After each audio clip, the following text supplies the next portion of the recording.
In this video, we're going to take a look at some different exits for the trade pattern TDM1, which is the trade that we've been looking at for the last couple days. Now, I got to admit, before I even started to make this video, I thought, well, what is there to cover? Because I'm so used to, enter or exiting a trade in two different ways, either with a fixed stop loss of $3,500 or 14 points, or exiting first profitable open. That's just the way I've always traded. There's a reason why I trade that.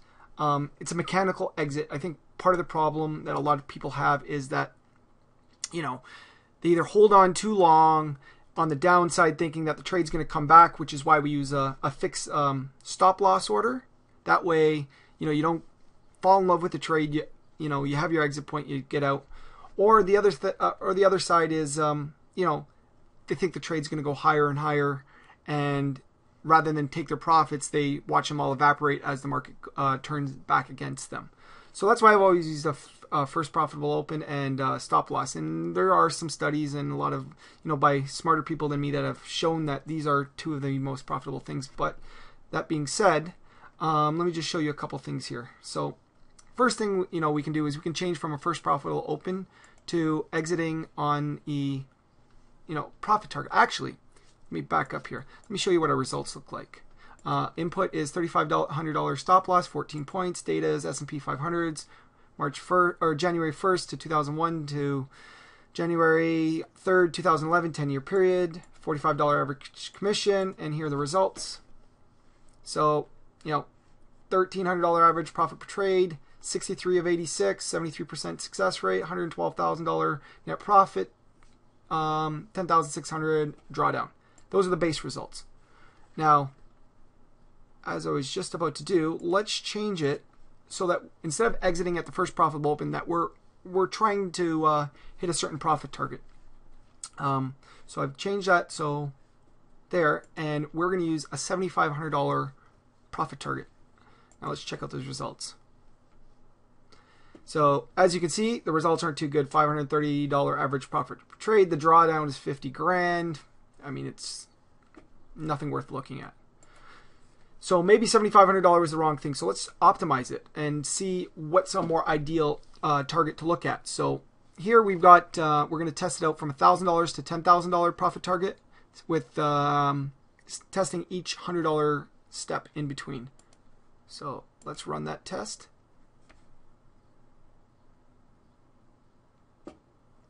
So as we can see here, the $4,400 is the ideal target. $3,600 is the second best. $5,800, $44, $43, $35, $59. They're all in that range, and that's based on net profit. Now, just because they make the most profit doesn't mean they're the best. Or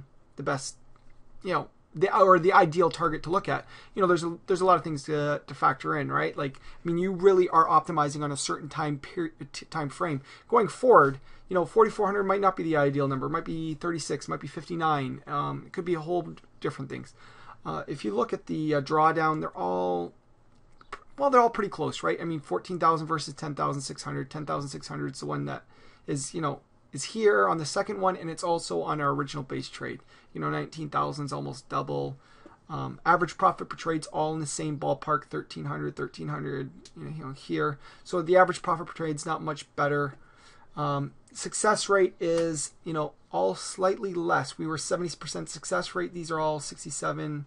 So is it worth switching over? I would argue no, because these are all optimized. These are perfect time frame. I'm sure if we tested another 10-year time frame, we get all different results. So, and this is part of the danger of backtesting, is that it's so easy to customize the results and get the results that you want, but that doesn't necessarily mean they're going to hold up going forward. So, now you could, a lot of the reasons people exits aren't actually programmable. So that's why part of the problem I have a hard time making this video, because I don't know what else I can really show you on the profitable exit side. I mean, a lot of the time you'll get a reverse signal, but how do I, do I enter in 20 different reverse signals that I might take as a reason to exit out a trade? Well, no, I can't really do that. So that's all I'm going to show on the profitable side. On the losing side, there's a couple things we can do. Right here we got a stop loss of 3,500. Let's test it and see maybe there's a better number to use. So what we'll do is we'll use a range of 2,500 points to, which is 10 points, to 4,500, which is what is that? That would be for 16. That would be 18 points. $100 step in between. So let's test it out. So what you'll see is in this scenario, the best result is actually a $3,100 stop loss, $3,239. Now we're using $3,500 stop loss, so we're in the area. 3,500 here shows up here. The difference between the two aren't all that significant. You get an extra $8,000, average $100 per trade. Same drawdown area. So I mean, we're in the neighborhood. Again, is there a reason to switch over?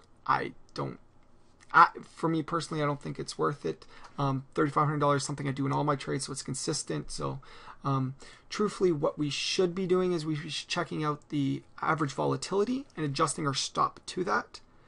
That gets a little bit more complicated, but in a perfect world, that's what we would do. I'm lazy. I don't do it. I use a 14-point stop. There'll be times where I may adjust it on a swing point or some other factor, but for the most part, I'm going with a 14-point stop loss. There are some other interesting things that we can do. For example, a stop loss as have. So the reason this is significant is because the S&Ps are at 700 versus 1400. A 10-point move is going to have a greater impact on S&Ps at 700 than versus 1400. So you might want to adjust it as a percentage. So that 14-point is constantly, or that range of a stop loss that you're using is constantly being adjusted over time. So let's test that out. We'll switch it over to stop loss as a percentage. We're going to use 1%. And let's just test out 1% before we optimize it. So with a 1% stop loss, results are, they're in the same neighborhood. 1,239 versus, 1,300, I think it was, or was it 1,200? I forget. But drawdown is 13,000 versus 10,000, 106 profit. Nothing too dramatic of a difference. So let's optimize this. We'll go 1%. So we're going to test between 0.1% to 3% with a step up of 0.1%. Let's test it out. So what we find is that 1.6 is actually the most profitable. Drawdown is an extra $3,000, 12,800 versus roughly 10,600. Average profit per trade goes up, about $200. Net profit is up, 127 versus about 75,000. So I mean, it does do a little bit better. I'm sure this using a trailing stop would actually be much more effective if you were holding a position. The way we are exiting on the profitable side is first profitable open. If you were looking to take this trade over a number of days or weeks, stop loss as a percentage would be a great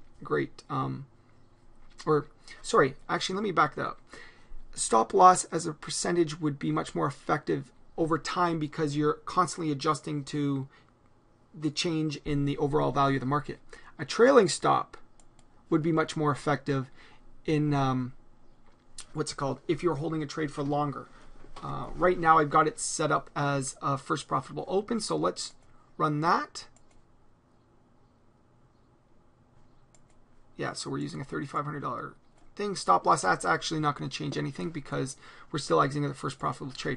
Sorry. Where it will change is if you're using a profit target.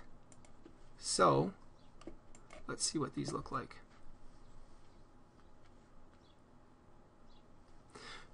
So what you noticed here is last time, I forget the number, and you can rewind the video here and check, but I think a lot of the positive numbers were in the $4,400 range, or for most profitable. Here what you notice is a lot of the more profitable numbers are in the higher the higher range, so 9400, 9900, 9300, 9800, 9200, 95. It's all, and basically it's just the largest profit target we use is the most profitable versus the smaller ones, and that's simply because that we're adjusting our trailing stop. So we're not exiting at a $3,500 stop loss every time, because as it moves up, our $3,500 stop loss moves at a different area. So this is much more geared towards trades that we're looking to hold for a couple of days. But in the original trade scenario, we were just looking to get in and out at the beginning of the month because we noticed that there was a general bounce there. What else I got here?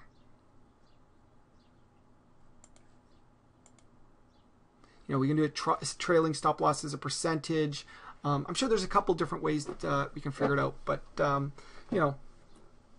that's for other videos. This video is I just wanted to finish off the TDM1 series videos just by showing you some additional things that we can do, and that's it for now. So talk to you later. Bye.